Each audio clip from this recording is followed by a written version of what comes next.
आकाशवाणी गोरखपुर से प्रादेशिक समाचार।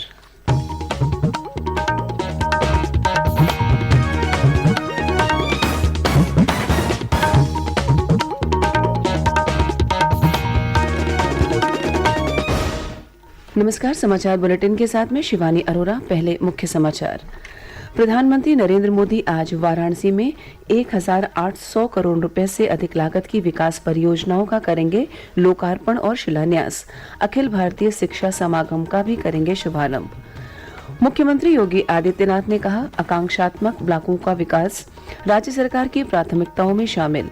उन्हें नया स्वरूप देने के लिए आईआईटी और आईआईएम के विद्यार्थियों का सहयोग लिए जाने का दिया निर्देश।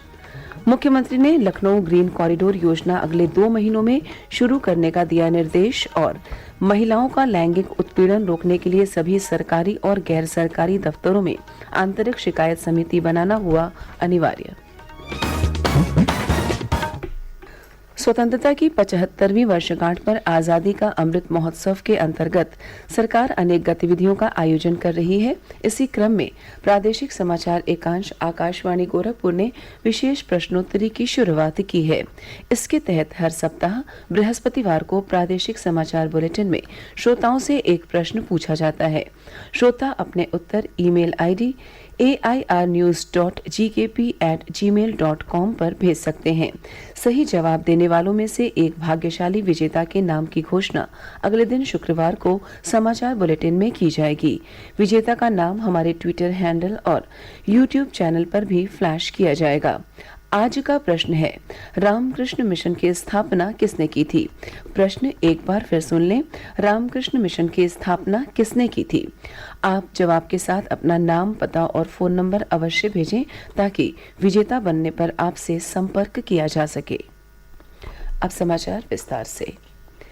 प्रधानमंत्री नरेंद्र मोदी आज अपने निर्वाचन क्षेत्र वाराणसी आ रहे हैं। श्री मोदी इस दौरान 1,800 करोड़ रुपए से अधिक लागत की कई विकास परियोजनाओं का लोकार्पण और शिलान्यास करेंगे। मुख्य कार्यक्रम शहर के सिगरा स्थित डॉक्टर संपूर्णानंद स्पोर्ट्स स्टेडियम में होगा, जहां प्रधानमंत्री काशी को विकास परियोजनाओं की सौगात देंगे। प्रधानमंत्री अक्षय पात्र मध्याह्न भोजन रसोई का भी उद्घाटन करेंगे।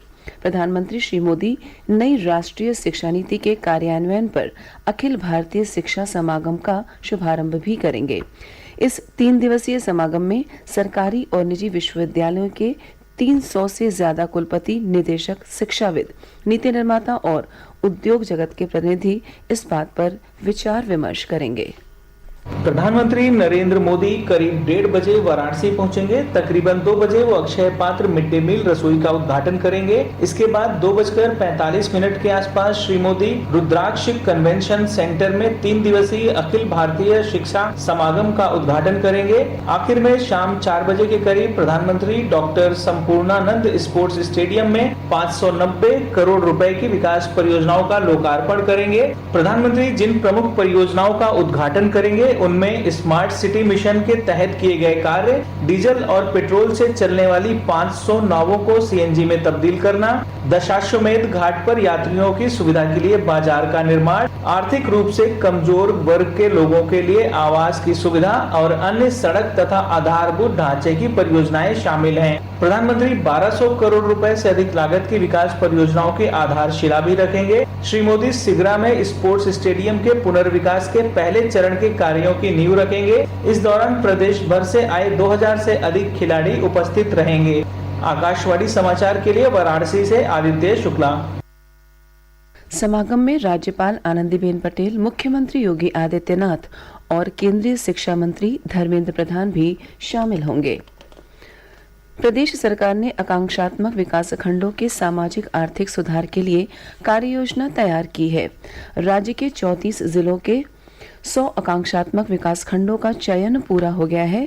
मुख्यमंत्री योगी आदित्यनाथ ने लखनऊ में इन आकांक्षात्मक विकास खंडों की प्रगति की समीक्षा करते हुए कहा कि चयनित आकांक्षात्मक ब्लॉकों का विकास सरकार की प्राथमिकताओं में शामिल है। उन्होंने अधिकारियों से कहा कि इन विकास खंडों में बीडीओ, खंड शिक्षा अधिकारी, एडीओ पंचायत, सीडीपीओ, पशु चिकित्सा अधिकारी और राजस्व कर्मियों की तैनाती रहे और इन ब्लॉकों में युवा ऊर्जावान अधिकारियों को तैनात किया जाना चाहिए। इसके अलावा आकांक्षात्मक विकास खंडों में परिषदीय स्कूलों में शौचालय, आंगनवाड़ी केंद्र, हेल्थ और वेलनेस सेंटर की स्थापना की जाए। मुख्यमंत्री ने कहा कि चयनित ब्लॉकों को नया स्वरूप देने और उनके समग्र विकास के लिए आईआईटी और आईआईएम के विद्यार्थियों का सहयोग लिया जाए। श्री योगी ने कहा कि आकांक्षात्मक ब्लॉकों की मॉनिटरिंग और वास्तविक स्थिति के आंकलन के लिए विशिष्ट फेलोशिप कार्यक्रम शुरू किया जाए, ताकि शोधार्थियों को प्रदेश सरकार के साथ साथ नीति, शासन, प्रबंधन और अनुश्रवण के कामों में सहभाग करने का खास मौका मिल सके। मुख्यमंत्री योगी आदित्यनाथ ने राजधानी लखनऊ को आकर्षक स्वरूप देने के लिए लखनऊ ग्रीन कॉरिडोर योजना को अगले 2 महीने में शुरू कराने का निर्देश दिया है। श्री योगी ने कहा कि शहर में गोमती नदी के दोनों तटों और नैमिषारण्य अतिथि भवन के आसपास आबाद झुग्गी बस्तियों का चिन्हीकरण कर यहाँ के निवासियों का पुनर्स्थापना कराया जाए। उन्होंने कहा कि पुनर्स्थापितों को प्रधानमंत्री आवास योजना सहित अन्य सरकारी योजनाओं से भी जोड़ा जाए। उन्होंने अधिकारियों से लखनऊ की बटलर झील को अमृत सरोवर के रूप में भी विकसित किए जाने का निर्देश दिया।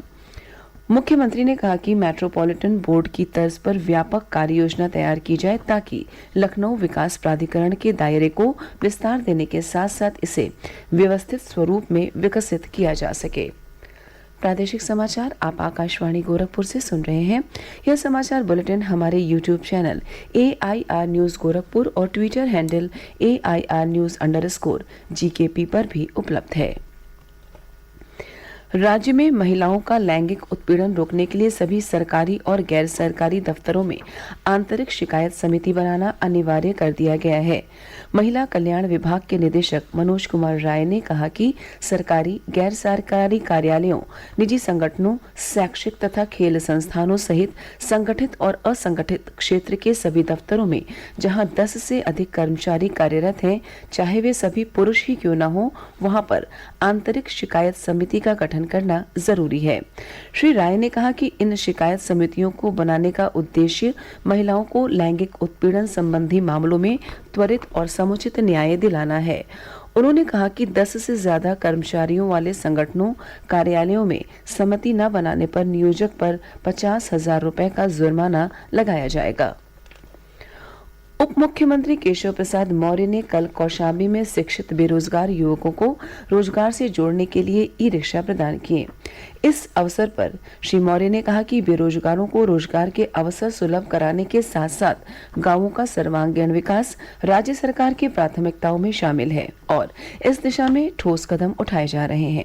उन्होंने कहा कि ग्रामीण इलाकों में वरीयता के आधार पर लोगों को आवास, शौचालय सहित अन्य जन सुविधाएं दी जा रही हैं। राज्य सरकार ने गोरखपुर जिले में बालिकाओं के लिए ममता राजकीय मानसिक मंदित विद्यालय और नवीन मानसिक मंदित आश्रय गृह के निर्माण के लिए लगभग 1 करोड़ रुपए की धनराशि मंजूर की है। नवीन मंदित आश्रय गृह सह प्रशिक्षण केंद्र बनाने के लिए 35,91,000 रुपए, जबकि बालिकाओं के लिए बनाए जा रहे मानसिक मंदित विद्यालय के लिए 63,40,000 रुपए की धनराशि जारी कर दी गई है। राज्य में कोविड टीकाकरण और नमूनों की जांच का काम लगातार जारी है। अपर मुख्य सचिव चिकित्सा और स्वास्थ्य अमित मोहन प्रसाद ने कल लखनऊ में बताया कि प्रदेश में एक दिन पूर्व 18,000 से अधिक नमूनों की जांच की गई। कोरोना संक्रमण के 345 नए मामले आए हैं और इन्हें मिलाकर राज्य में कुल 2,401 एक्टिव मामले हैं। श्री प्रसाद ने बताया कि एक दिन में 2,19,197 वैक्सीन की डोज दी गई।